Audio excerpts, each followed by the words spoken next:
Hello, hello, I'm Kats, and welcome to today's video. Once again, the portal is alight with the lovely purple hue, meaning it is once again time to pull some shards for 2x voids. I honestly thought this was going to be 2x sacreds, that was my prediction, but apparently we're back around to 2x voids, so who knows what the pattern is anymore, but I digress. So, we are never pulling without a purpose, so the purpose for today's session is in pursuit of the second most skippable fusion of the year, Brewguard Jeroboam, and we are focusing on the champion chase to get the fragments, which are at a total of 3,000 points. There are 2 nodes, but 1,300 is going to be gotten along the way, of course, but we are going to be going out to 3,000 points and stopping there. So to kick things off, I'm actually going to be starting by summoning a previous fragment summon champion, that being Strategos Islan, because I do want to use him as a faction guardian, as I did pull a duplicate of him earlier on, I guess, or a few weeks ago or so. So banking the first 500 points by summoning him. And now this brings me up to 6 out of 6 for High Elves faction guardians, which is very useful. And that brings me one step closer to speed for my Arbiter. Now, hopping over to the portal itself, let's take a look at the overall shard count on the account at the moment.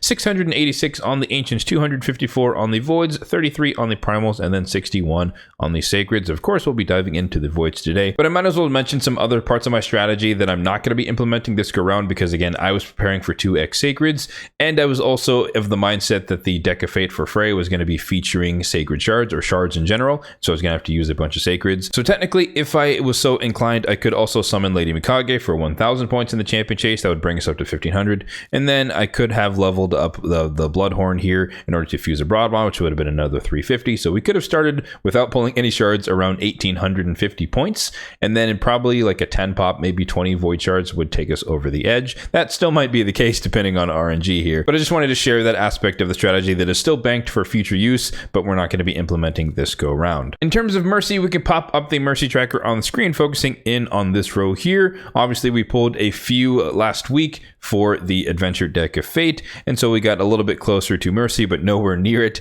by far. So I do not expect to get a legendary at all. Again, we're going to be pulling somewhere in the realm of maybe 20, at most 30 voids here, so it's not going to be anything crazy. It shouldn't be anything crazy. We never know. But yeah, so we'll get a little bit closer to Mercy, worst case scenario, or we could walk away with maybe some good epics and maybe some good legendaries. Who knows? In terms of void epics, the ones I'd be looking for the most would be Slixus and Diana, because they're former fusion champions who I fed obviously to get those fusion champions, so I no longer have a copy of them, despite them being not a red dot or a grayed out box in the index. And then I would say the top of my duplicate void epic list would be a Whisper and an Inquisitor Shemael. And of course, if we do happen to get a void legendary, Yumiko is top of the list, followed by Grazor, and then a Siphi the Lost Bride. So all right, let's get into the pulls. We've got just enough space, we've got a decent amount of cash, and hopefully we can get some pretty average luck. We do want to see a good amount of epics in order to get ourselves all the way out to, once again, 3,000 points, and we're starting off around 500 points. So let's get into it and see what we can garner here. So lots and lots of epics are what we're looking for, but if we do happen to get some rares, I would like more copies of Bloodhorn for future Broadmaws. We don't want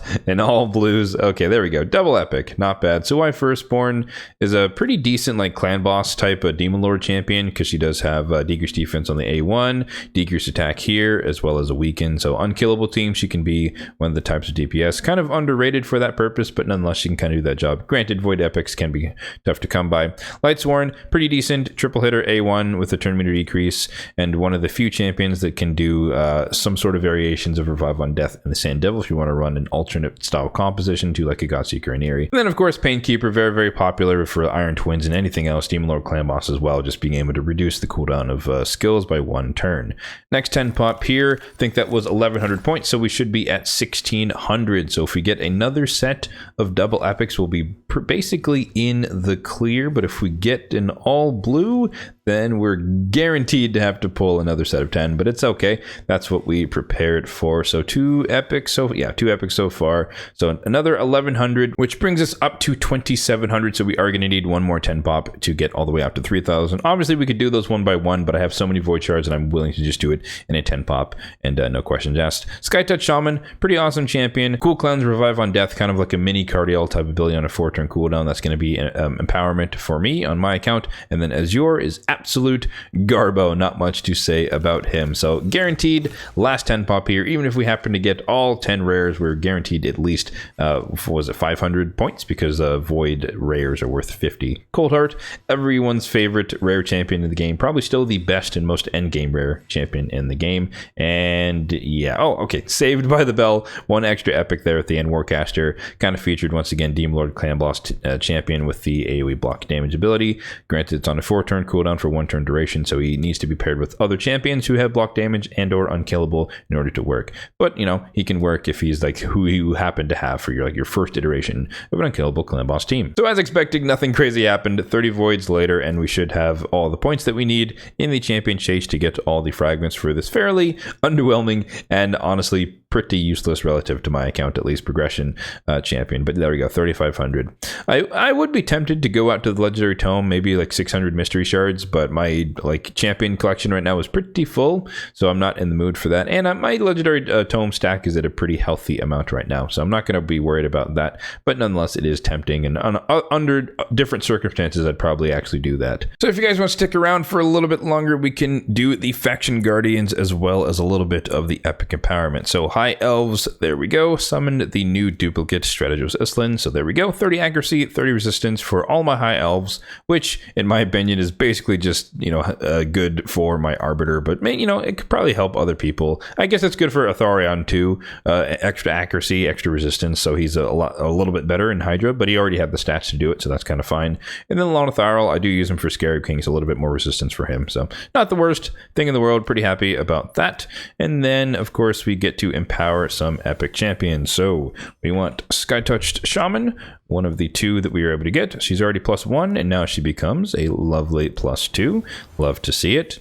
And then Suai Firstborn, I think, was the other one of interest, who I don't actually use at the moment, but if I do get a Valkyrie, she would come into a Demon Lord Clan Boss team as the primary DPS, and so it's nice to have her a little bit stronger for hopefully when that comes to fruition in some future state where we actually have Valkyrie on the account. So there you have it, short and sweet shard pull session, making sure that we can max out the champion chase relative to the fragments for the fragment summon champion. I guess it's also worth noting that I did wait until Sunday to do my pulls, which is after the 10x for Odin ended. It's not that he's a bad champion, but I definitely would prefer other champions over him, as I kind of mentioned in my tier list. And so to maximize the chance of getting someone from my actual wish list, I opted to wait until his 10x concluded before doing my pulls. But of course, I also didn't expect realistically to get a legendary at all in 20 to 30 summons. So it probably didn't matter either way. But nonetheless, when we're talking about the odds of things happening, I like to maximize the odds of me getting who I actually want, not just champions who would be nice to have. And he is in that category of nice to have. Let me know in the comment section down below what you got from your summons, assuming you did some pulls, either for the purposes of the fusion or just because it's 2x voids and you no longer have to save all your shards for the Freya Deck of Fate. I'll be addressing my plan for the Deck of Fate tomorrow once it goes live in the free-to-play review for the Asgardian Deck of Fate. So stay tuned for that video that should be coming out tomorrow. As always, if you did enjoy this video, then feel free to hit that like button down below. It really does help out the channel.